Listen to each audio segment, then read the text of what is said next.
survival. Enter hidden worlds forged by history. Explore lands fused by culture. Touch the spirit sharpened by experience.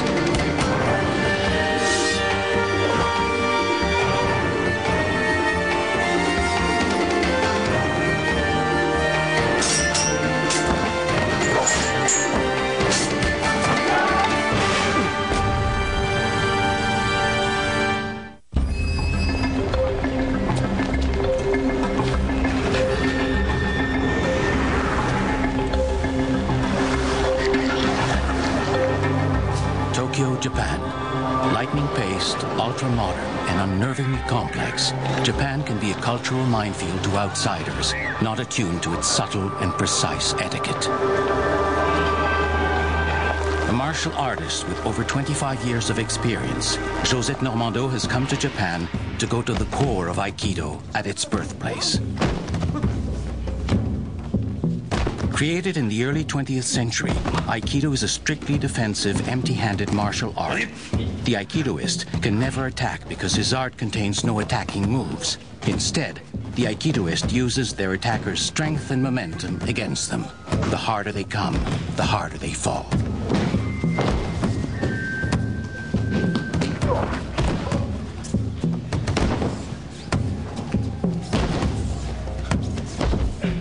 I jokingly say all the time that Aikido is the martial art of women. You don't block. So it's a very nice and elegant way, but very efficient way of practicing a martial art. The true essence of Aikido is not just fighting skills, but Budo, a way of martial life.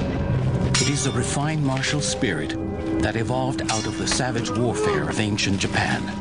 Budo encompasses not only the physical training of the warrior, but also such diverse skills as poetry, calligraphy, tea ceremony, and sword making. By mastering these more subtle arts, the savage fighter was meant to evolve into a gentleman warrior, known as the samurai. Aikido is Budo. That is what my sensei or master has always taught me. But I never felt I fully understood his meaning. Even with years of Aikido training, being in Japan makes me feel as though I am standing on the threshold of a new world. In addition to honing my fighting skills under Aikido's top masters, I hope to grasp the subtleties of the tea ceremony, calligraphy, and sword making. By combining these goals, I hope to come closer to the true spirit of Aikido. Josette's first destination, Hombu, Aikido's headquarters and most sacred dojo, or training hall. Before she can train under the top senseis, Josette needs to learn more about the intransigent Japanese code of etiquette. This code is taken very seriously. In Aikido, it is said, etiquette begins and ends with every class. As I step onto the tatami, etiquette dictates that I bow to O-sensei, the founder of Aikido.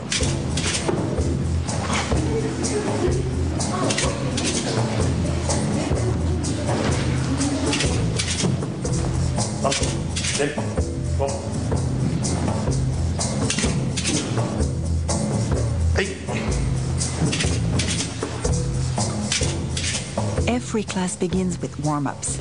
Fist, loosening the joints, ankles, wrist, neck. Then, rocking on your backs to get ready to take the upcoming falls. Out of consideration for others, students are expected to wear a clean white uniform, a gi. Black belts add a hakama, a samurai pant skirt, over their gi.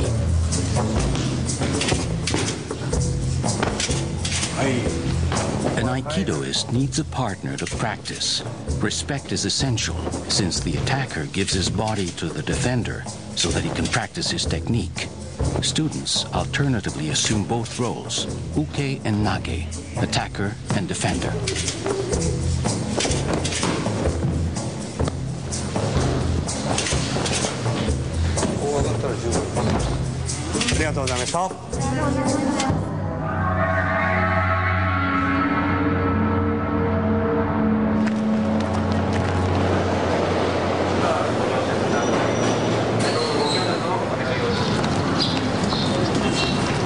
Josette is with Guillermo Crispo, an Argentinian Aikidoist whom she met in Montreal. Guillermo started his martial arts training at the age of 5 and is traveling to dojos all over the world. He will be Josette's training partner here in Japan.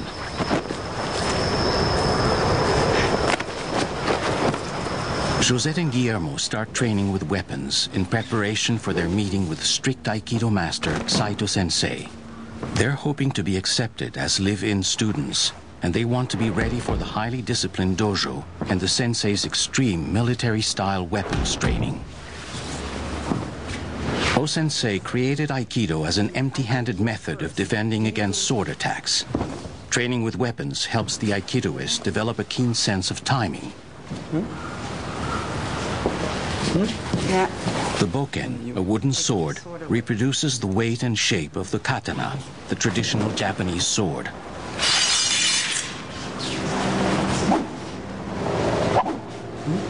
Although technically katana training is not part of Aikido, there is nothing like the whistling sharpness of the real thing to keep you on your toes.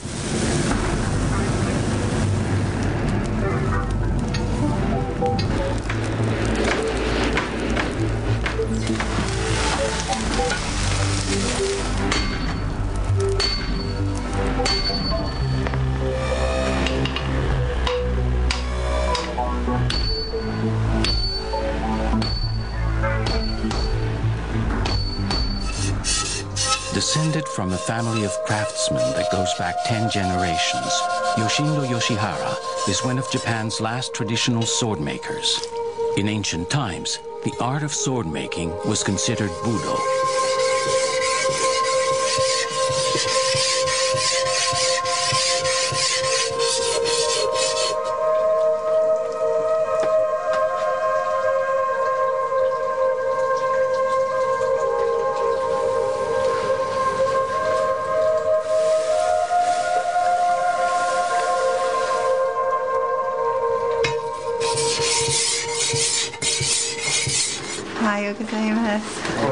Yes, thank you. Hakama, like Aikido.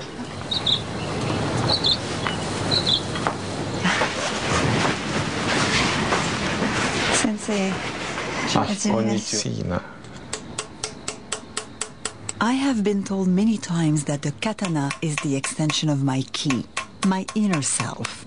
This is a chance for me to see how a master craftsman can give a soul to sheets of steel. Until the samurai class was abolished, the sword was the fundamental symbol of the Japanese warrior class. For the samurai, the sword was his weapon and his soul.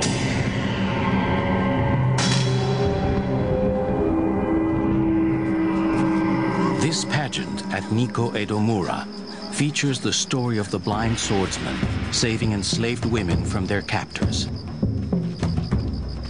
From the 12th to the 19th centuries, the samurai were the exalted professional soldiers in the private armies of Japan's rival warlords, or shoguns. By the end of the 19th century, Japan had been united under the Emperor Meiji, and the samurai class was almost extinct, but the spirit of Budo lived on.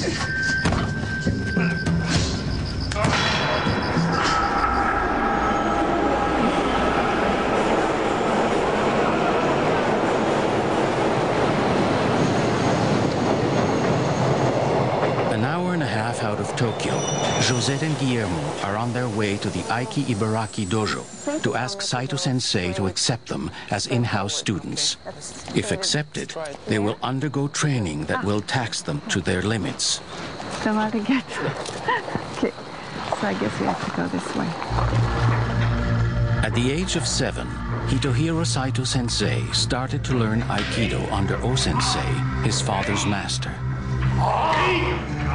Following the death of O-sensei in 1969, the founder's family left the Aiki shrine and dojo in the care of Saito Sensei Sr. in gratitude for his devotion. After Saito Sensei Sr. recently passed away, Saito Jr. took over the dojo, where he continues to preserve the founder's spiritual and technical traditions.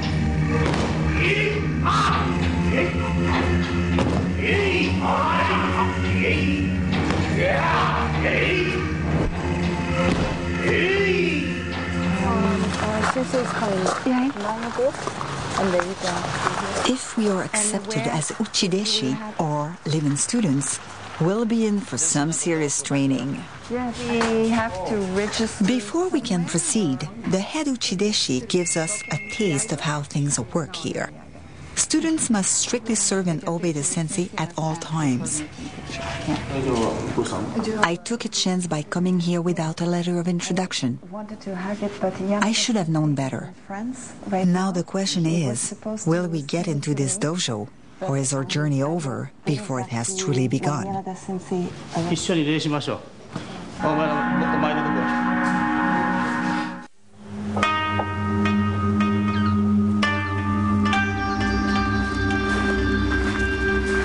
Josette's journey through Japan has just begun, and already she has lost face in front of her first Aikido master, Saito Sensei. Now he may not accept her as an ushideshi or live-in student at his dojo. I didn't have a letter of introduction, but I decided to come anyway. My old sensei once waited for 3 weeks on the step of Hambu before being allowed by O-sensei as a uchideshi. I hope that won't happen to us here.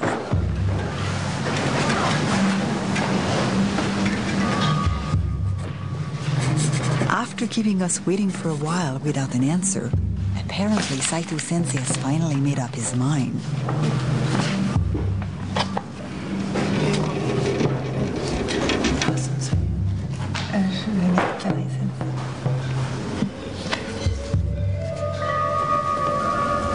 We sealed the deal with red ink. In the past, it would have been blood.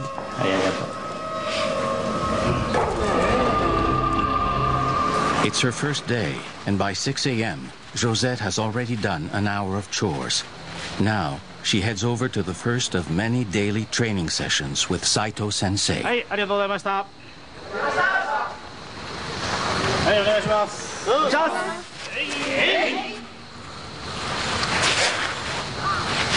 At the Aiki Ibaraki Dojo, the training day begins with boken classes. Training with a boken helps me to see how Aikido's white moves are designed to avoid the thrust and slices of this weapon. Also, I can better grasp the logic of complex wrist techniques aimed at disarming a sword-wielding opponent.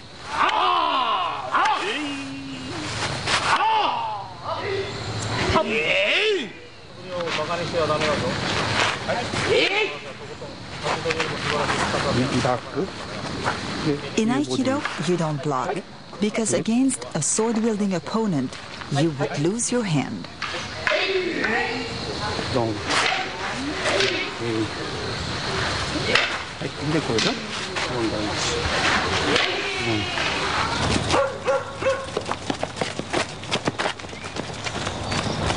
As soon as the practice session is finished, the grounds have to be groomed.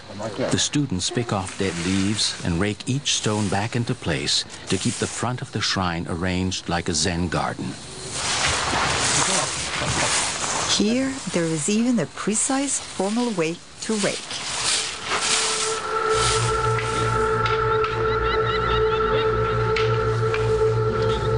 After breakfast and more chores, it is time for Jo classes.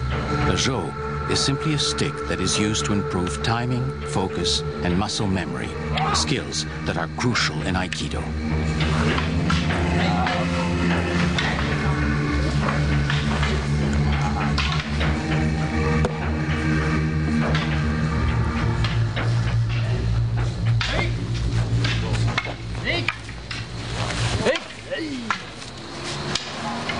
Saito Sensei has no patience for mistakes.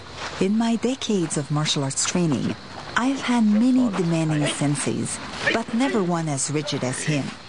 You're only meant to listen and then obey. 見せます。31がもっと短くなります。ですか？ほら見るだけで。あ、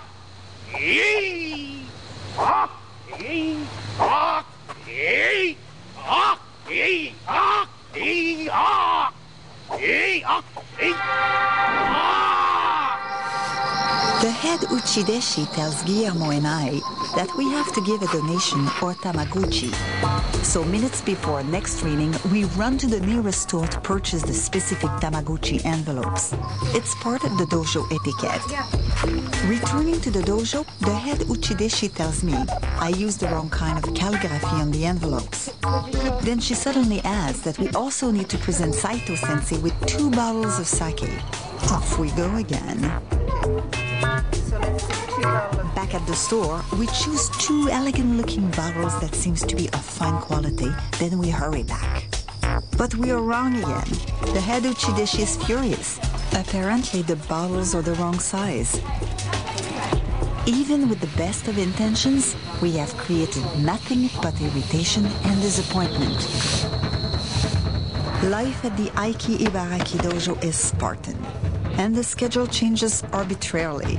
There is only one constant: practice, and with it, relentless correction. After several grueling classes, where it seems I could do nothing right, I feel really discouraged, and I can only wonder if this frustrating experience is part of the Budo way of learning.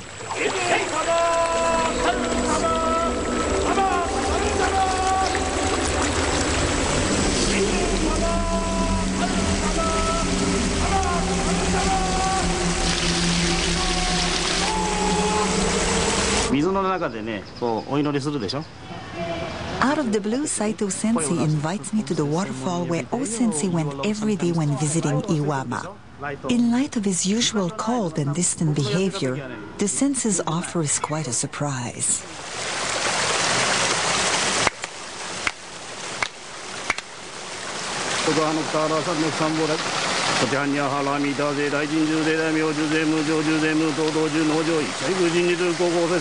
Wearing his family crest, Saito-sensei preps himself before performing a purification ritual to cleanse his body and mind.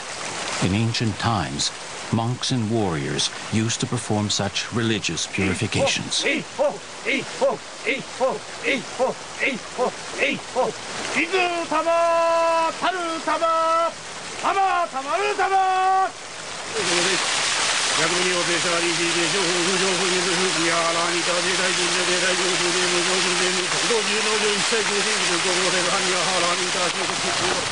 Once Saito-sensei is gone, Guillermo urges me to try the purification ceremony, but the spiritual side of the ritual makes me ill at ease, and I am afraid of making another face-losing mistake.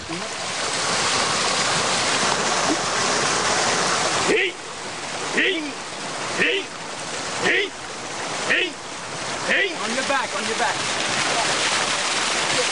I force myself to stand there as long as I can, but all I feel are the sharp rocks underfoot and the bone-chilling coldness of the water. What am I missing?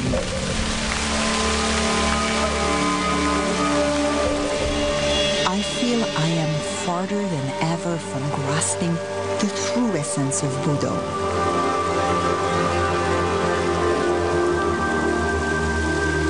One thing is clear to me: Budo cannot be obtained in a day.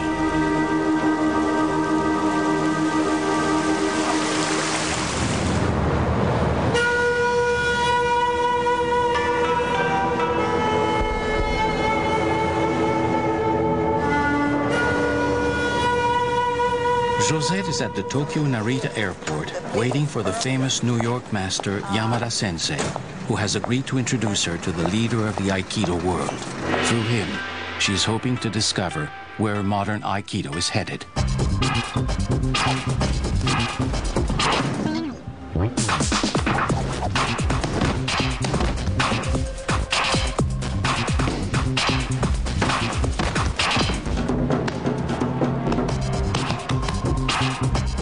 Yoshimitsu Yamada, an 8th degree or Dan black belt in Aikido and chief instructor at the New York Aikikai, was an Ushideshi under O-sensei for more than 10 years.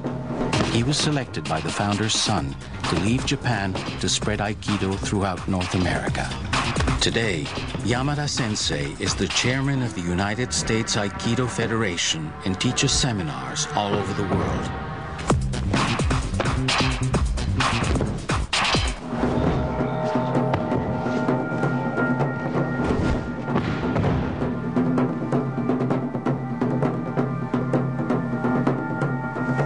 must be arriving here. One plane has already arrived from New York, but there is no sign of Yamada Sensei, and Josette is feeling anxious. Let's make sure he's not out yet. I have been talking to Yamada Sensei for over 2 years about joining me on this journey. If we've missed his arrival, we are in a lot of trouble.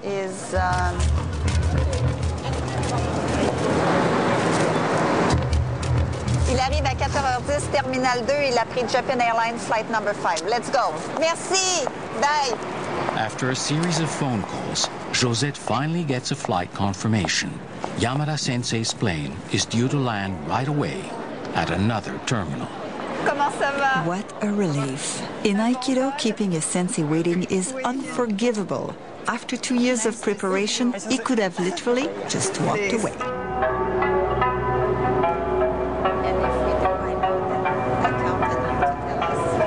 Although I have known Yamada Sensei for almost 30 years, I know there is a line that can be crossed. He is the master, I am the student, even more so here in Japan. Yamada Sensei has been invited to give a seminar at one of Tokyo's many Budokans, or martial arts sports centers. According to etiquette, his hosts line up outside to greet him.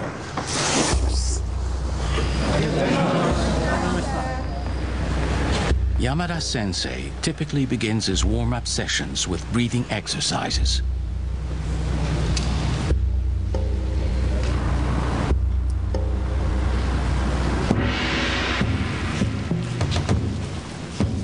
There are no Aikido tournaments to challenge one's skills, so Aikidoists attend large seminars where they have a chance to practice with new partners. As Yamada Sensei comes over, I feel a little tense. I don't want to disappoint him in front of his host. I tell myself, relax your shoulders, Josette. Don't use your strength, use your ki. どっちかというと簡単っていうのは簡単なんですよね。でも誰かこう掴んでる場合はね、まずここからこう一緒になって導くから僕はこう言ってしますね。Every sensei has his own favorite moves, sequences, and training games. The unpredictable nature of seminars forces students to question and revise their techniques, not to mention improve their physical endurance. The seminars usually last a full weekend. Fun but exhausting.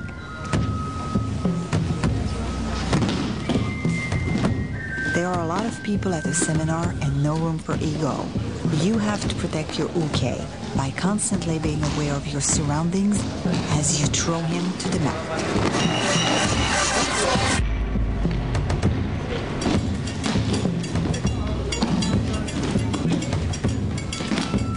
In Aikido, the two training partners fuse their ki, or energy, when doing a technique.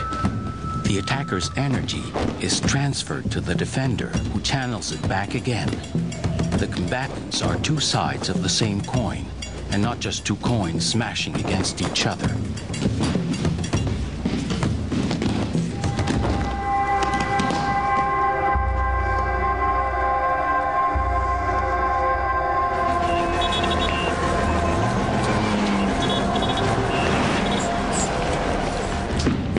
Yamada Sensei has arranged a privileged audience for Josette with Doshu, the grandson of Aikido's founder.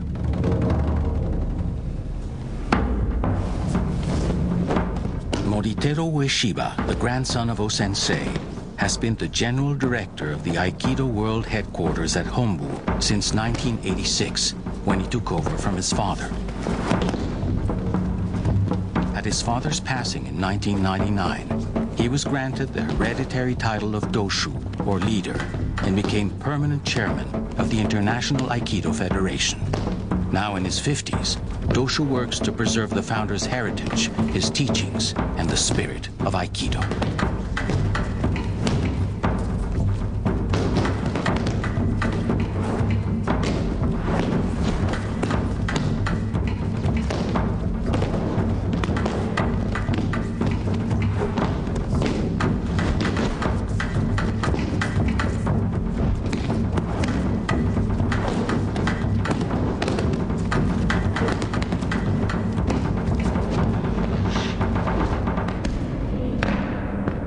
This is the chance of a lifetime. I hope I know enough to ask the right questions. どうぞ。失礼します。失礼します。 Josette is at the Aikido headquarters in Tokyo, Japan. Her guide, Yamada Sensei, has arranged a rare interview with Doshu, the leader of the Aikido world. I have a lot of questions for Doshu about Aikido's heritage and how it was passed down to him from his grandfather. Thank you so much. 私からもプレゼントがあります。いろいろ合気道の本ですので、どうぞ参考までに。英語でできてますから。まだいないですね。When I ask Doshu about O-sensei, he shows me several pictures of his grandfather. This is my bet. This is Tamura Sensei bet. Morihei Ueshiba's quest for the true spirit of the martial arts led him to create Aikido. He used his experience, knowledge, and vision to develop a unique art based on ki energy. Later respectfully given the name of O-sensei, or great teacher, by his students, Aikido's founder saw his martial art as far more than just a fighting system. For O-sensei, the Aikidoist should aspire to be a gentleman warrior in the samurai tradition. Doshu believes in spreading Aikido worldwide, but is concerned that the tradition, quality, and essence of Aikido might get lost in the process. I feel uncertain of attaining the Budo spirit myself and wonder if some of its essence has already been lost in the translation. Oh yeah, we're late. The next morning, Josette and Guillermo take Doshu's early class. They are amazed to see that many of the vigorous Aikidoists present are well into their 80s.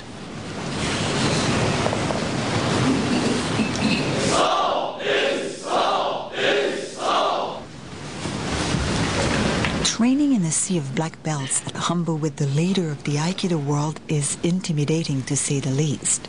The energy on the tatami is high. Okay, relax, take a deep breath, and here we go.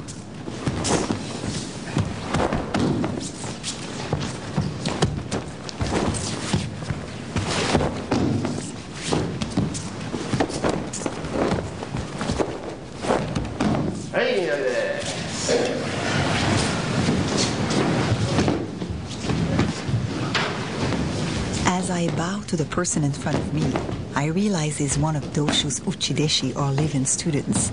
He'll be my partner for the class. Yes!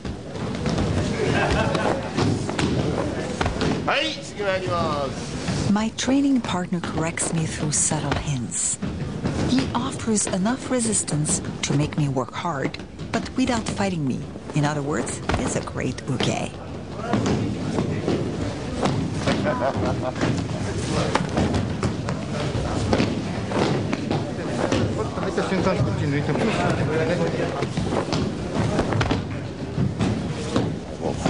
Doshu says that the energy radiated by a spinning top is the perfect example of stillness within movement.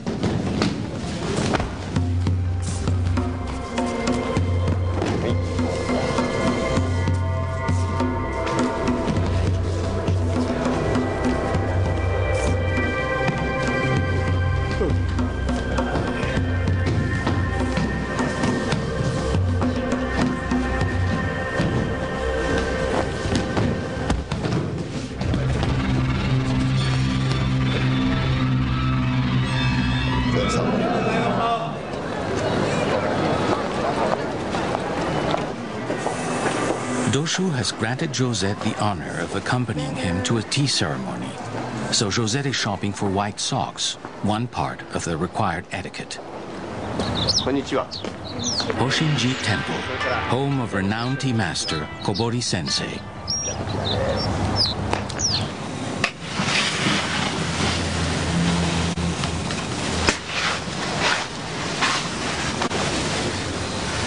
The gestures are precise, the act elegant and refined, and there is a great deal of pressure not to make a mistake. Not only for me, but for both masters as well.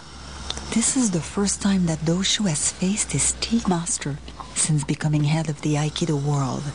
Their teacher-student relationship no longer stands.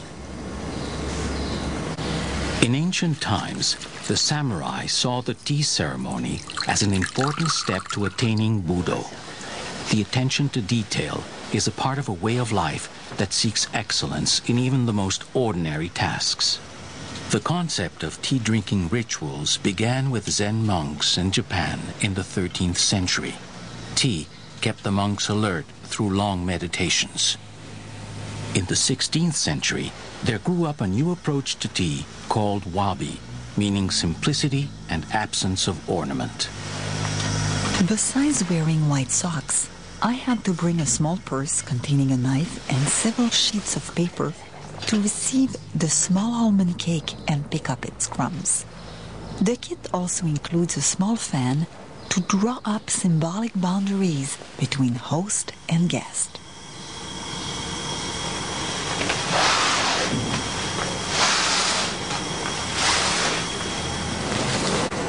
The samurai made the tea ceremony a spiritual discipline and an essential part of Budo. To this day, the ceremony has 4 precepts: peace, respect, purity, and tranquility.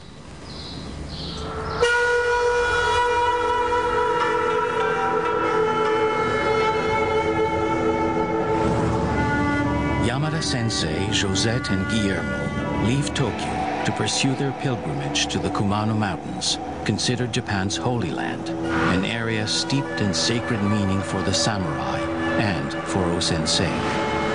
Along the way, they hope to visit one of O-sensei's original disciples, the 10th Dan Hikitsushi Sensei, but they had been told he may be too ill to see them. Nevertheless, Josette is hoping that this pilgrimage to Aikido's spiritual roots will bring her closer to the true meaning of Budo. After an 8-hour stretch, Josette, Yamada Sensei, and Guillermo finally reach one of the most visited shrines in Japan, the Grand Shrine of Ise. This is their first stop on the way to the Kumano Mountains.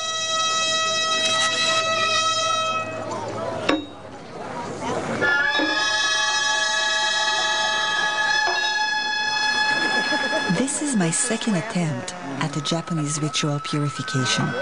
After my intense experience with Saito Sensei, it's reassuring to have Yamada Sensei to help me through the ritual.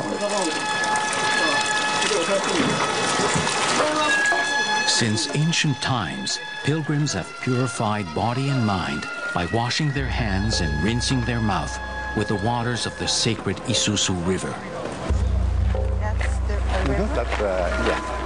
Yamada Sensei explains that the Ise shrine is systematically disassembled and rebuilt every 20 years on 2 alternative sites.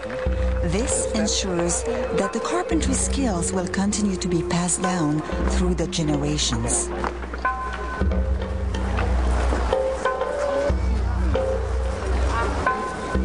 Okay.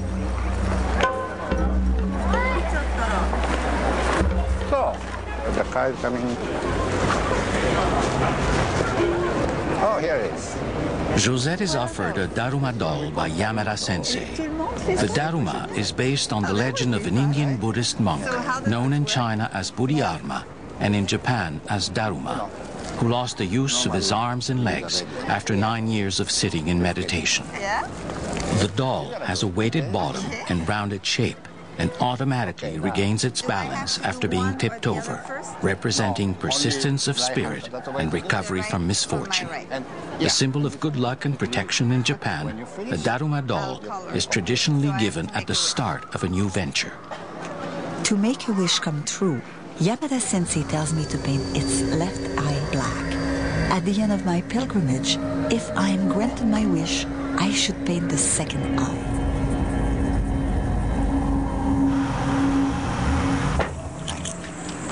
Josette and Yamada Sensei are on their way to Shingu to meet Hikitsushi Sensei, the old master of the Aiki Kumano Dojo, opened in 1952. For summer, maybe one of the, maybe fall kimono. Yeah. What up you? On our way from Ise to Shingu, we stop to find out if Hikitsushi Sensei is well enough to see us. The venerable sensei has been bedridden for the last year. As they arrive at the Aiki Kumano Dojo, Josette and Yamada Sensei have little hope left of meeting with Hikitsushi Sensei. So they are amazed to learn that he is well enough to welcome them to his dojo. Today, Sensei. Like back home in Canada, bringing cut flowers when visiting an ill person is considered proper etiquette. I can't believe my luck. After all, I'm getting to meet one of the last of the original Aikido masters. Hikitsushi Sensei tells us that O-sensei's spiritual devotion to nature led him to open the Aikido dojo here in the Kumano Mountains. Michio Hikitsushi was born near Shingu in 1923 and met O-sensei at the age of 14. Although at the time only adults were permitted to train in Aikido, O-sensei saw Hikitsushi's commitment and told him, "You were born to discover the spirit of Budo, so you must study Aikido." Hikitsushi Sensei received his 10th Dan in 1969. He is one of only 2 students granted such a high rank by O-sensei. As we go through the photos and books, Hikitsushi Sensei expresses what Aikido means to him. The prevailing message is one of peace and love.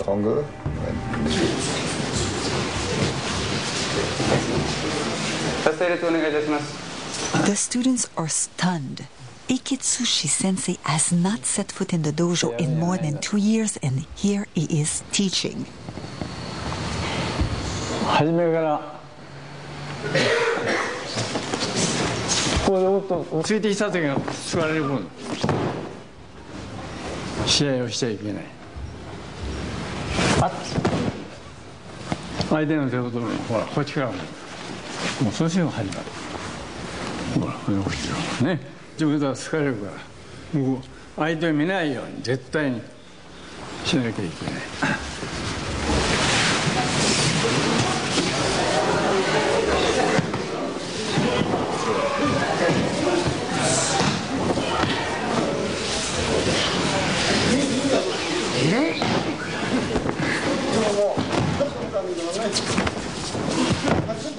This is called freestyle, and it's usually done with multiple attackers. It's like a real combat situation.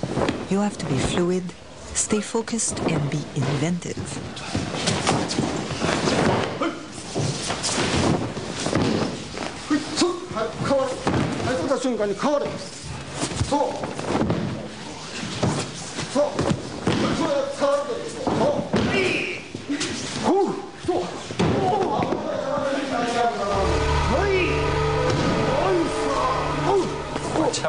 Yeah, your ankle. Watch your step. Yeah. Spending time in the Kumano Mountains gives me the opportunity to reflect on why I am here and what am I trying to grasp. I can understand why O-sensei and the samurai came here. The solitude of the mountains allows time and space to reflect on one's life and death.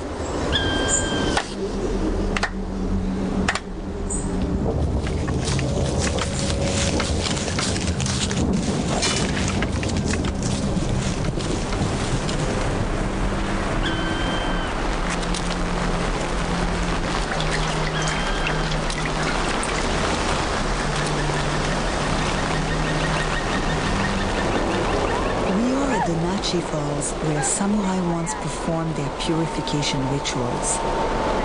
This place has an eerie feel, and the trees seem to float in the mountain mist. I can see why these rituals have long been forbidden here.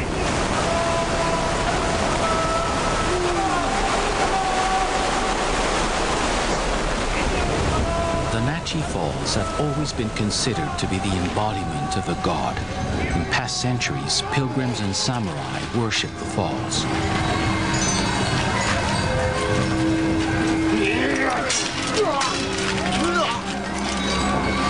The samurai were feudal warriors who controlled the Japanese government from the 12th to the 19th centuries, according to Bushido, an unwritten code of conduct requiring truth, bravery, loyalty, and honor.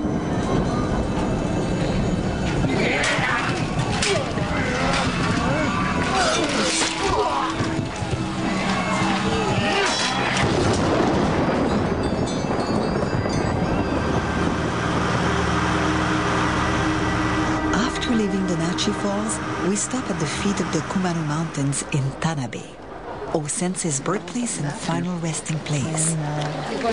Tanabe is the last stop of our pilgrimage.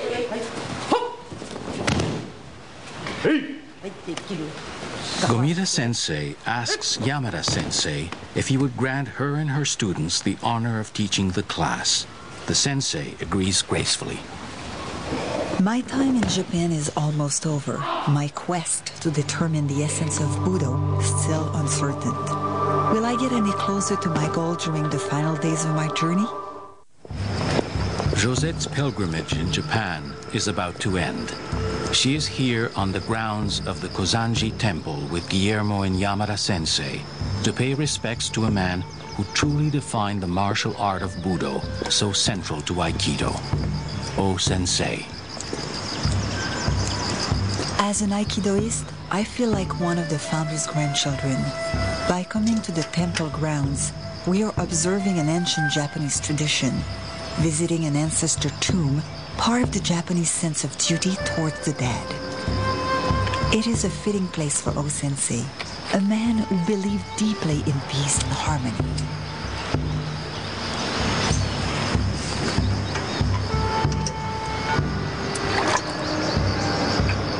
For O-sensei, Aikido was a non-competitive martial art, an answer to the violence he saw all around him.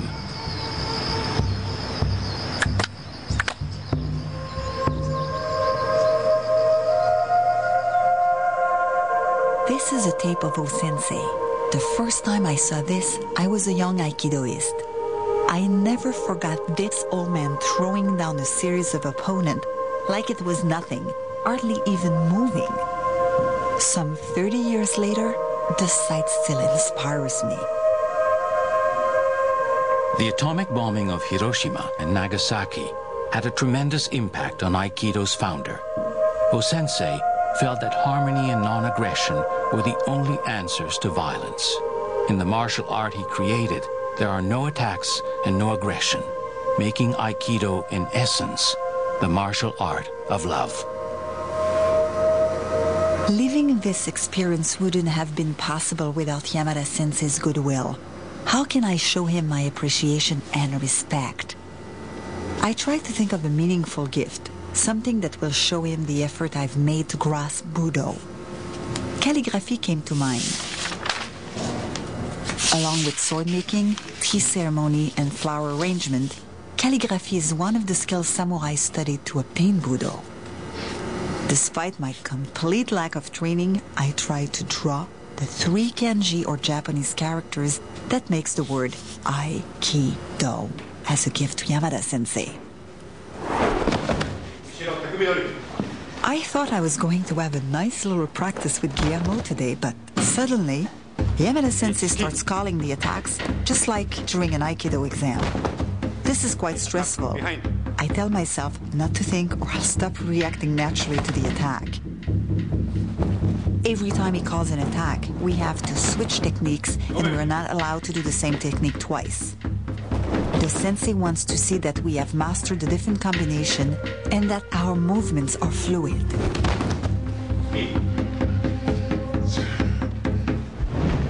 I'm starting to learn a little about Japan from your teaching. When the session finally ends, it's time to offer my gift to Yamada Sensei. I hope my humble present pleases him. To understand their Japanese thank you very culture. much. And I also hope you enjoy Japan and learn something out of this journey. Thank you very much.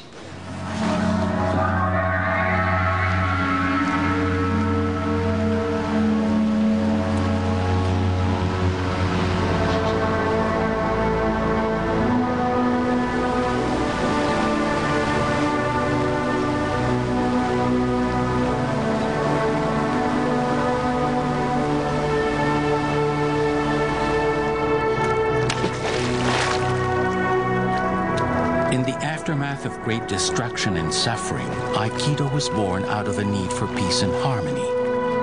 Doshu, Aikido's heir. Hikitsushi, the original disciple. Saito, the disciplinarian. And Yamada, the ambassador. These senseis preserve the essence of Aikido and the legacy of O-sensei. All of them help Aikidoists reach a state where body and mind are combined in the spirit of Budo. I have been very privileged to have Yamada Sensei to introduce me to the other senseis and give me the opportunity to better understand O-sensei's vision of Aikido. It has sometimes been difficult to penetrate the opaque culture and etiquette of Japan. The reality is, I am not Japanese and will never be. Therefore, I need to find the path to Budo in my own way, through my own culture, much as these masters have found the true spirit of Aikido through theirs. My goal as a martial artist is to transcend the daily dimensions of life, to gain what the masters gain, a touch of invincibility.